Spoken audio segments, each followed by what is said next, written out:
Stocks as well rallying. Today they seem to have come back down on earth. Chalet Hotels presently at about 143. So let's talk about that as well as the quarterly numbers with Sanjay Sethi, MD and CEO at Chalet Hotels.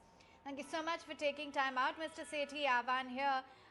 Let's just talk about how the past few months have been in terms of business for the company, because clearly the news of the vaccine sent all of these hospitality stocks up and away. How have you read into this development? Thank you, Aban, and season's greetings. Yes, it is very exciting to hear that the vaccine has some form and shape that we are hearing about now. And I think from our perspective, this crisis, which has impacted the world for a lot harder and a lot longer than anticipated, the news update on the vaccine being developed is very assuring. And a cure in the next couple of quarters encourages us and gives us some sense of a time frame for normalcy to return, with a potential ability to significantly accelerate business recovery next year. I think another positive is the progressive decrease in number of daily reported cases and mortality rates, especially in the cities that we operate in, which is Mumbai, Pune, Hyderabad, and Bangalore, and hope these numbers will dip further. So overall, we do believe the worst is behind us, and we're looking forward to a fast-paced recovery from here onwards. I think it will take a few quarters to get there, but where we stand today is a lot better than where we were 3 or 6 months back.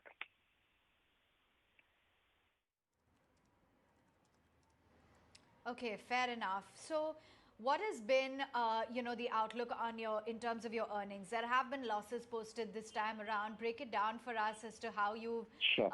fared in the quarter gone by, what the outlook is on your margins, when you can see a recovery. Yes.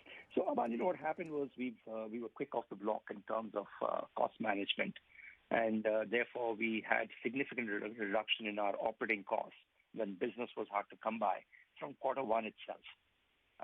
And as a result, whilst in Q1 we just about scraped through on the EBITDA basis, this quarter and quarter two, we've been able to report roughly 30 million or 3 crores of EBITDA, which is an improvement on a sequential basis. Not very large and not significant, but at least our operating costs are under control and in line with our operating revenues.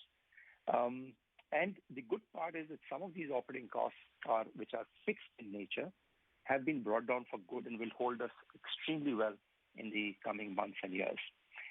We are a growing company, so we've had significant capex infusion over the years, and there are a few projects which are on even now. And on basis of that, our debt position, which is roughly around 1,757 crores on a net debt basis, has cost of capital that we need to service. We are very comfortable on the balance sheet front.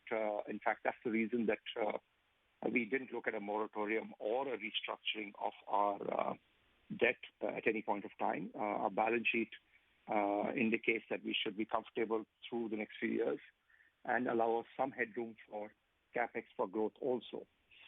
In the recent, and whilst we've closed the quarter with, or rather the half, with 82 crores of losses, I think we are fairly well placed going forward. We have started some of our projects in the pipeline.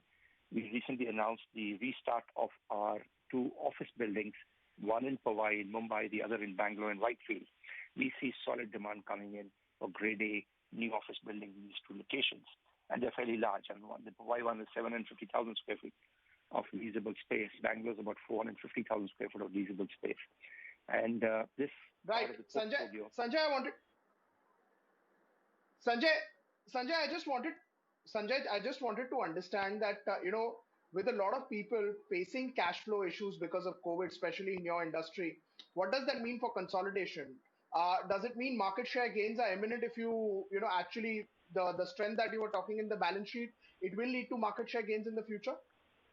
Pankaj, yes, I believe so. I think there will be 2, 3 things that will happen. Number one, we'll have some gunpowder dry and ready for growth when opportunities come our way. We believe that there will be opportunities from now onwards for the next 2 to 3 years, and that'll give us an opportunity for some inorganic growth also.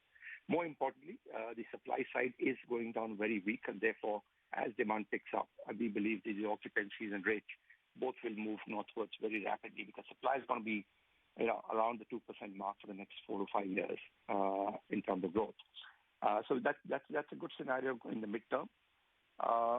Chalet had 3 hotels in the pipeline. One we'll continue to work on and complete. The other 2 where we've not started work, we'll wait and watch on how the demand dynamics are before we commit capital to those 2 projects.